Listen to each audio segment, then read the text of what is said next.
Hello, this is Robert Rickover. I'm an Alexander Technique teacher in Omaha, Nebraska. And my guest today is Amanda Cole, an Australian academic researcher, writer, and performer.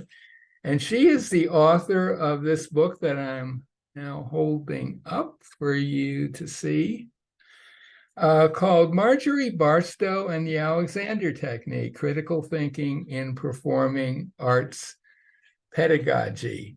She's won numerous awards for creative projects, research projects, professional development, and she has a doctorate in performing arts pedagogy from Griffith University and a master's of music performance from the University of Melbourne. And she's also a long time student of both the classic version and you could say the Barstow-inspired version of the technique. She draws on multiple sources, including a significant collection of written correspondence between F.M. Alexander, Marjorie Barstow, and Frank Pierce Jones, and Professor John Dewey, that provides a new and very different perspective on the history of the Alexander technique. So, Amanda, welcome.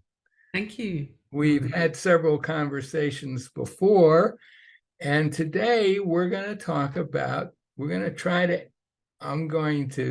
put the question to you, and I may chime in occasionally. Here's the question. How do John Dewey's idea about teaching fit in with Marjorie Barstow's group teaching? And I should probably mention that Dewey was an educator and a philosopher. And he in the education area, he had some very interesting ideas about teaching. And he also was he's considered the father of American public school education. He's also America's most famous philosopher. His field was pragmatism. So anyway, how did Dewey's ideas fit in with Marge's ideas, group teaching? Okay, and we only have half an hour, but that's basically the subject of my book. In fact, I wanted the title to be Marjorie Barstow, John Dewey, and the Alexander Technique, but Palgrave said that was too long. So I unfortunately had to get rid of John Dewey, but in the whole bulk of the book, which is part 2, is actually Dewey's principles in Bastow's teaching.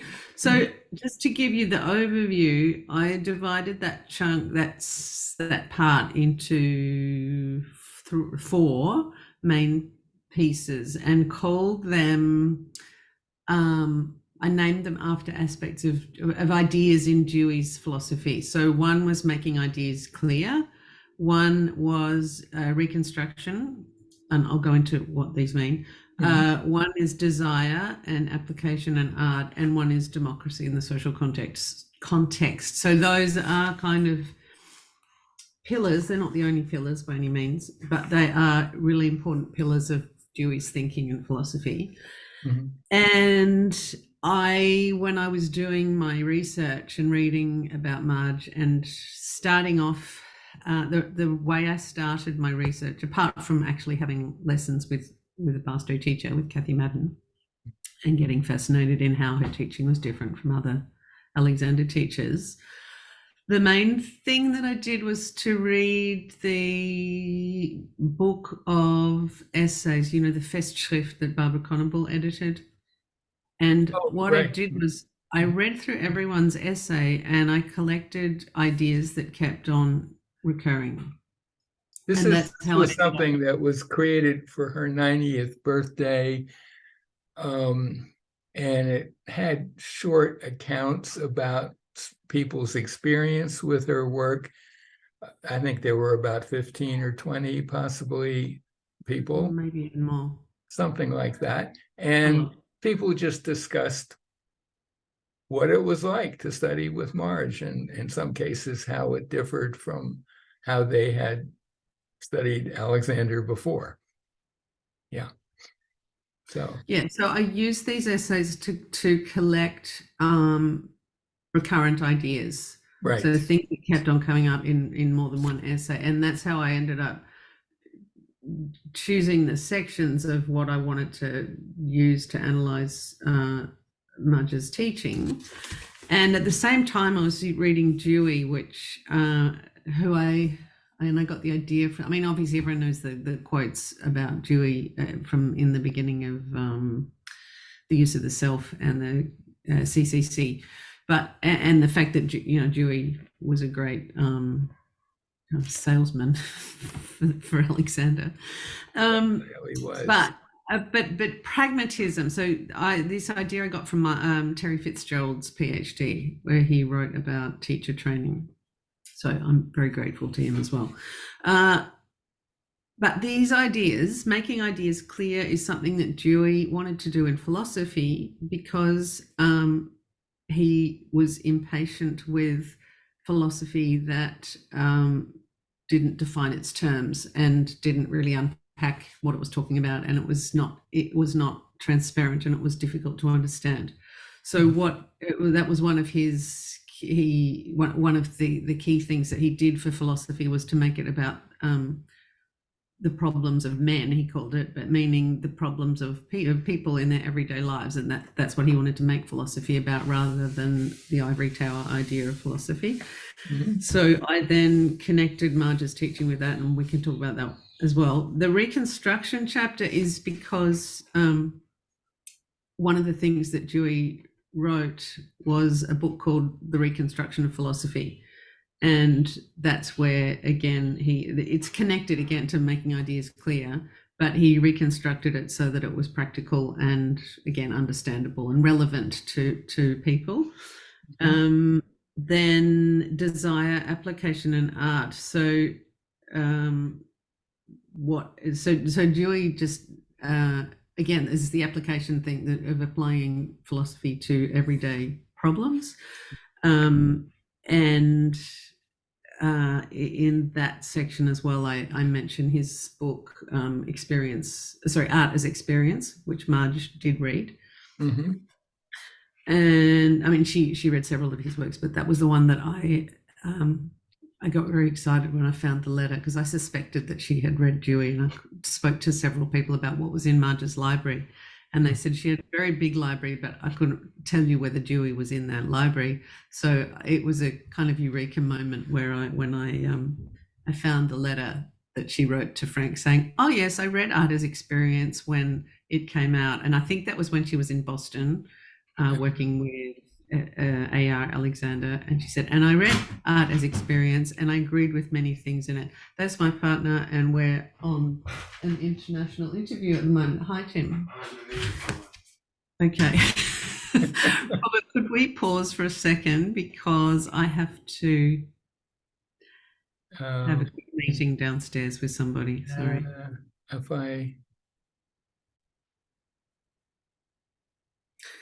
Okay, and then so as to after the desire chapter, so as I was saying about being the eureka moment of finding that Marge had read Art as Experience and agreed with many things in it. That was right. A very exciting moment in my research. Yeah. And then the next section is democracy and the social context, where those are two big ideas of Dewey's, and the link that I made with Marge's teaching is about communication. So that was one of her, communication and group teaching. Mm-hmm. And that's where those two things aligned. So do you want to, there's a lot in there. Do you want to just choose one to talk about? Marge was kind of a pioneer in the Alexander world for doing a large group teaching and even small. There weren't too many people teaching in groups back in the 70s, I don't think. And those who was usually very small groups, say in a a holiday course setting or something like that. Whereas Marge, the first workshop I went to her was a small one, 25 people, which seemed a lot to me, but so I could see in the things that you're mentioning from Dewey, like the making it using language that's accessible to people. I think Marge was almost kind of a natural at that, but I think maybe she did pick up something from reading his book. She certainly did not go into jargon, particularly in the Alexander technique. She kept it very practical and down to earth. You might say very Nebraskan. Well, that was what I was going to say. That while you were saying that, there's a quote of hers. I can't remember where it's from, where she says, "I'm just a farmer digging in the dirt," and of course, she wasn't just a farmer by any means. Just a farmer but what that encapsulates for me is her practicality and wanting to make things accessible and direct. Very much so, yeah. And I think one of the things that Dewey's that you mentioned was that people, if I'm hearing it right, that people had to really be interested in learning this for this to be a worthwhile project, and perhaps even more in group work than one-on-one. I don't know, but you had to have people that actually were interested. And I think a reason for being interested. Yeah, which is true for all education. Yeah, but maybe even more true for the Alexander technique because it's such an unusual thing for most people. It's kind of, I don't know. I just had this same conversation with teachers at the new school that I'm working in, and I have encountered it in music. I have had students who sign up for piano lessons, and when I talk to their parents about the fact that they don't seem very interested, their parents say, "Oh no, he has to do piano," and this is what the child has absolutely no interest. Right. We have the same thing with I think what the difference is between the Alexander technique and stuff at school is that sometimes at school you have to do a particular subject because it's part of the course you've signed up for, or you have to do it because that's what the school says you have to do, or your parents say you have to do piano. But with the Alexander technique, most of the time no one's forcing you to do it. No, certainly not. And so you're fortunate in a way when you're teaching the Alexander technique, because most people are actually there because they want to be, but there are varying degrees of that. And I think that Marge tended to allow kind of self-selection of people if they weren't motivated enough to speak up in a group and say, "I want to turn," then she figured that their desire wasn't great enough, and so that then self-selected. So people who didn't want to be challenged then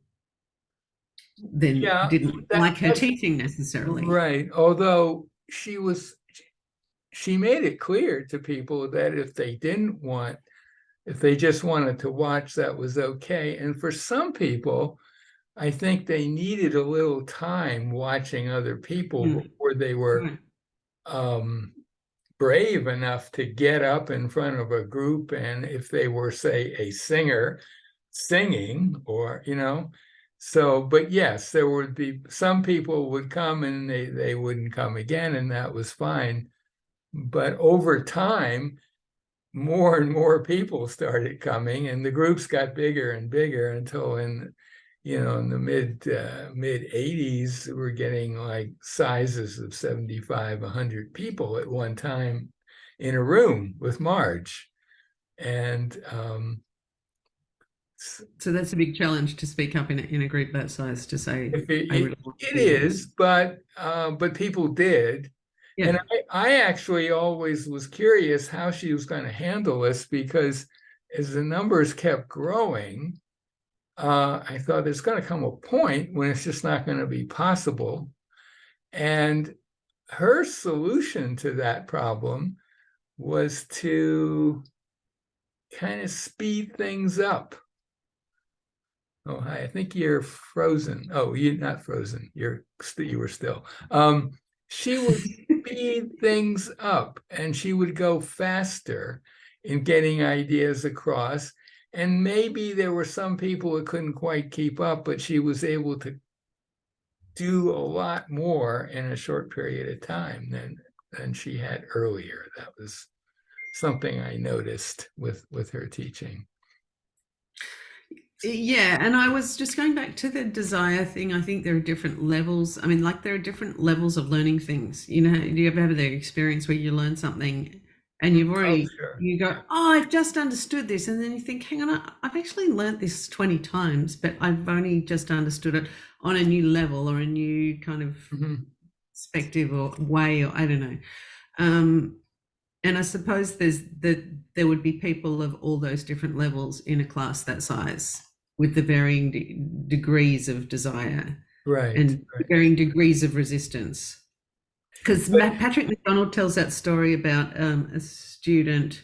No, it wasn't Patrick McDonald. Sorry, it was Walter Carrington who told the story of a student who said, "Oh yeah, I guess I really don't want to do this," and that was a clarifying moment. But see, I used that in the book to talk about the fact that Walter Carrington was talking about getting up, sitting down and standing up, using a chair, doing chair work. And I used to have the same experience when I did chair work. I had absolutely no interest in how I sat down or stood up from a chair, sat down in a chair or stood up from a chair. It was totally boring to me. And so every time I would do it, I would kind of freeze because there was this sort of mysterious way of doing it right that I had this idea of, and the idea wasn't clear. And ultimately I didn't really care whether I was right or wrong. And when I got it right, my teacher told me I'd got it right, I had no idea what I'd done differently from when I'd done it wrong. And I didn't want to take it home and practice it. So I suppose the desire thing, the reason I wrote that big chapter about desire was that by introducing the idea that the student bring the activity that they care about to class was really important, because that's where my learning about the Alexander changed, where I stopped doing chair work. And unless I wanted I was wondering and particularly interested in a particular chair on a particular day, then Kathy would work with me on that. But otherwise, it was what I was wanting to change my use in. So what activity I wanted to bring the awareness of my use to.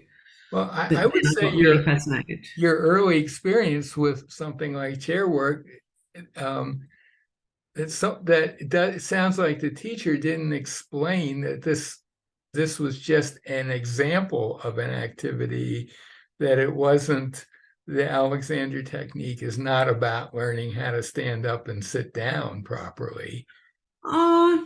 No, I wouldn't blame my teachers so much. It was more, because I did also do singing.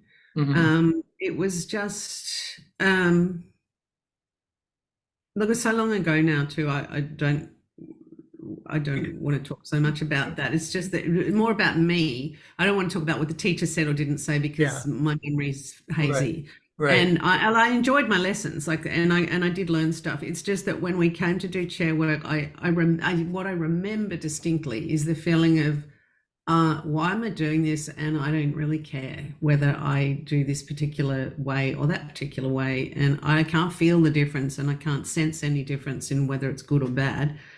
And ultimately, I don't care. Right. Well, that's not a good formula for learning new ideas, really, is it? No, but it wasn't. Look, I didn't do a lot of chair work. So also to be fair to my teacher, we didn't do a lot of chair work. We did do more singing and some activities. It's just that when we did do the chair work, I was kind of nonplussed. Like, I just couldn't work out why we were doing this, and it didn't interest me at all. And then when we did do the singing stuff, then I was vitally interested in the quality of my use and how it affected my singing. And so I was totally switched on to what was different about that and why was that different. So that's the desire piece. Right. And, you know, when I was in London in that period, late 70s, early 80s, the standard idea was you would just teach these sort of procedures like chair work, table work, whatever. And that if your student was a singer or a musician or performer of some kind, it would somehow by osmosis carry over to those activities.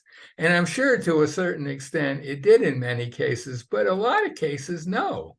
There were particular stressors for, say, a violinist, you know, tighten up even just opening the case, there would be issues. And it wasn't enough just to do those procedures. And Marge just bypassed that basically by saying, well, what do you want to do? You know, yeah. Let's talk about the democracy. Dewey was big on democracy, right? You could say. Or he was. And just before we go, there was something I wanted to say about playing the violin, for example. And you were talking about different stressors. But the thing that one of the real benefits, and I think Marge teachers aren't alone in realizing this now. It's becoming much more popular. But by teaching in a group, you're actually helping you're providing a real life situation for a performer, because the rest of the group can act as the audience. And so that then it doesn't seem such a big step to go from a lesson to a performance or a rehearsal, because you've already practiced it with other people in the room who have opinions and can give feedback. And can give feedback that maybe Marge couldn't give. I mean, other singers in the room might notice something very similar. Marge was not a singer, and she might not notice it. So they could give really useful feedback. So on the democracy, it was a very democratic little world that you entered when you started going to Marge's workshops, in the sense that there were people there who were like regular customers. You know, they'd been going for years, and many of them were teachers, been teaching for many years. And at the same time, there would always be some people, this is the first time they ever heard of the Alexander technique. You know, they might have just wandered in. If it was in a dormitory situation in the summer, there would be people there at summer school that talked to people there, and they would just come in and be part of the group. And often the only way someone on the outside could tell who were the more experienced people and who were not was that some of the more experienced people, when Marge said, who wants to do something, the only thing they could think of was maybe teaching somebody else as an activity. And they didn't really have a lot of activities to draw on. Marge would make it easier sometimes by saying, well, let's all work with walking. Everyone does that, you know, that was fine. But there was a curious reticence of some of the more, you know, longer, we'll say the teachers or teacher trainees, they were a little bit at a loss to come up with something to do sometimes. So they made the Alexander technique into a what? Well, rather than and they would say, well, maybe I could teach somebody and you could help me teach them, which was a very tricky thing to say or do, because if she agreed to that, then you were going to be subject to really intense teaching. She wasn't going to let you get away with anything, not even how you walked over to the student to start. She said, well, what are you thinking about right now? You know, what's going on in your mind? She was very, very tough on people who wanted to do that. I personally stayed away from that. It was too scary for me. Really? Yeah, I did not want to. I wasn't ready for that. So I had strategies for getting work, but they did not involve teaching other people. Right. Or, interesting. And the teaching thing, I mean, the multi-level teaching thing is also what still surprises a lot of Alexander teachers today, I think, even though, because a lot of Marge's ideas are not so new and not so radical in the Alexander world anymore. But one that I think is still quite radical is the multi-level teaching and the removal of the boundary between a beginner class and a teaching training class. Because what in the very beginning of our interview, you said something like that no one was teaching in groups in the 70s, and I was going to say, well, except for training courses. A little bit. The training courses taught in groups. Well, that is true. Training courses were all pretty much groups. Yeah. But the explanation for that was, well, that's a different situation. That's people who are going to be teachers. So we don't count that as group teaching. Yeah. And so what Marge did was total nonsense as far as I can see. I mean, it makes no sense at all. But that was the rationale for that being okay, but not other. And it was a very, in the late 70s and early 80s, a very contentious thing in London. There were some of the senior teachers who were just dead set against it. And there were others who were thinking, oh, it's just fine. And it got very personal and nasty, to put it mildly, actually. Mm-hmm. Could be very nasty.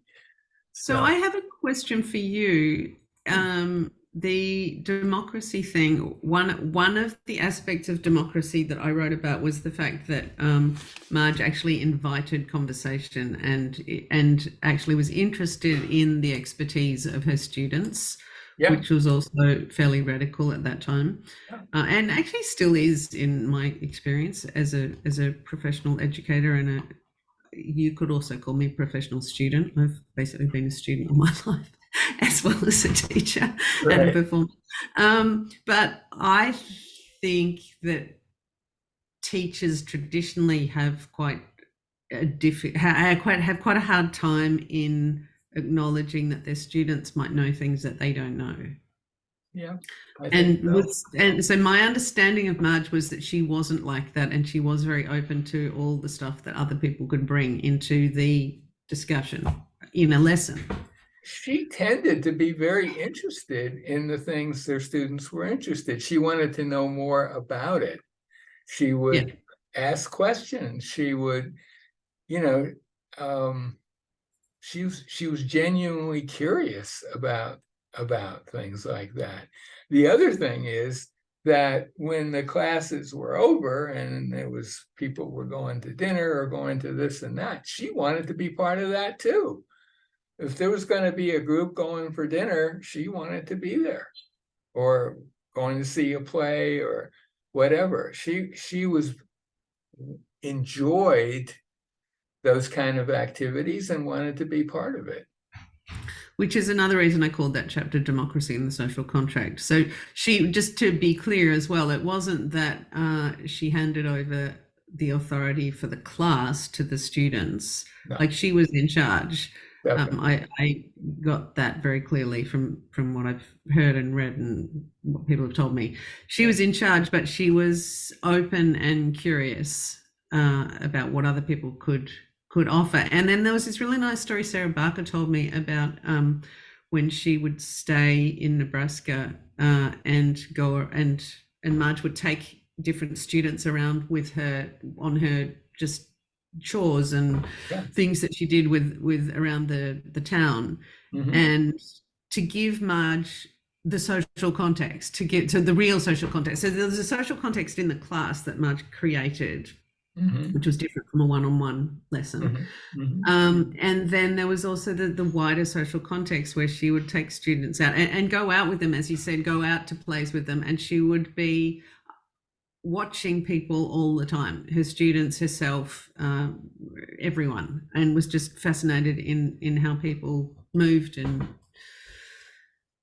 didn't move. And He was always observing people. And but I would say not in a judgmental way. I think she was curious about how people did things and moved.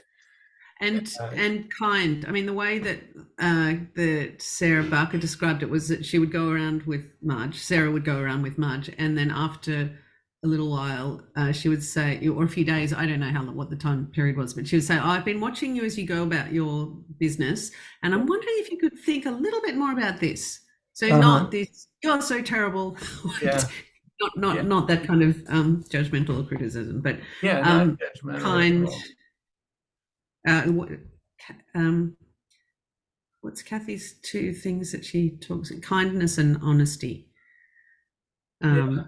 Is something that Marge always strived to be. Yeah, absolutely. Do we miss anything? Do we What's the past participle of to strive? I strove. What's that? Right? What's the past tense of strive? I strove. Strove. I have striven. Yeah, anyway, I just said strived, and I thought that's such a I never used that word in the past. Anyway, so anything else about Dewey and Marge's group teaching that you can think of? Hundreds of things. It's more a question of limiting it to one particular question. So we talked about the application approach, and desire. I won't open up the inhibition because that's another whole hour of conversation, I think. But it was connected. So the importance of desire for learning, I also connected to the problem with inhibition as stopping. And the fact that, and to go back to one of the earlier sections, which is making ideas clear and reconstructing. So Marge reconstructed a lot of Alexander's language without, in my opinion, and without actually changing the principle. So by changing the language, she was attempting to make things clearer, not to actually change the Alexander technique. And a lot of people got very upset about that and said that that's no longer the Alexander technique because she's not using these words. In effect, they were saying she's not doing this, but really what she was doing was not using the words that Alexander, or the form, the teaching forms, the positions of mechanical advantage, she wasn't using those. And so that's what people had started to recognize as the Alexander technique, where she said, no, it's actually principles, it's not words, and it's not forms. Yeah, absolutely, totally. And that's where that kind of dovetails with the desire. And getting hung up on that critique that she wasn't using the standard procedures, they missed, I think, the really important things about her teaching. Yeah, were myriad and were put it in a category of its own, really. I had never experienced, I was halfway through a training course when I first met Marge, and I'd had quite a bit of exposure even outside the training course with traditional teaching, and I had never encountered anything like what Marge was doing. And her way of thinking about the technique and how to teach it was completely new to me. And it took me several days to wrap my mind around it. But very quickly, I realized that she was on to something extremely important. And the procedures thing, it's just not that important, I don't think. That personal mine, but for me neither. But well, maybe. And I had a similar revelation when I went to Kathy Madden's first Australian workshop, and it had always been really a puzzle and a mystery exactly what what was required between head and spine. Yeah. And I remember coming away from that workshop. Oh yeah, I remember a couple of things specifically that Kathy said to me that were like light bulb moments. One was where I went up to her after she'd finished a class, and I was asking her about something, and she said, "Well, it is movement that we want." And I was like, "Oh, okay." It's this simple thing that she said, "It is movement that we want." And I went, "Oh, yeah, I've been trying to do this thing without moving." Like, yeah, exactly. Yeah.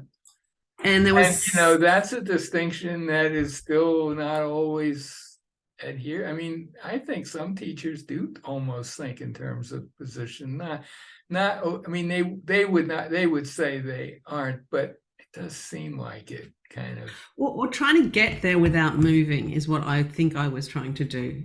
And so when he said it is movement, I just went, oh, yeah, of course it's movement. Like, how do you make a change without moving? Yeah. And that's just something I hadn't understood, and not to blame my other teachers, but just the clarity that Marge brought and that Kathy brings as well. Mm-hmm. Kathy brings her own clarity as well, but right. In this book I tried to focus on the innovations of Marge, and sometimes it's quite difficult for me because Kathy's been my main teacher for nearly 20 years. A lot of the stuff that I've learnt from her is direct from Marge, and a lot of it is her own innovation and creativity. So that was also a big job for me to actually try to separate. This is the Marge. Right. And it's not so important really ultimately. But when I'm writing a book about Marge, I had to check quite a few things with Kathy. I said, was this you or was this Kathy? Right. So was this you or was this Marge? So Kathy did read it before I published it, just in case I had misrepresented her or Marge. Right. So maybe you think we should end here? I know you have to. Yeah, it's a good amount. Deal with pressing issues. Bite size. So we've been talking. My guest today is Amanda Cole, and she has written this book. Sunlight is driving me. Maybe you could hold up your copy. Oh, good idea. I have no sun. It's cloudy. And I highly recommend this book, by the way. You can get it on Amazon. It's a little pricey, but honestly, I think it's worth it.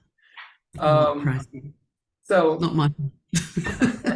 So thank you so much, Amanda, and thank you, Robert, again. Take care, and we'll have one more interview maybe next week. Let's see. Anyway,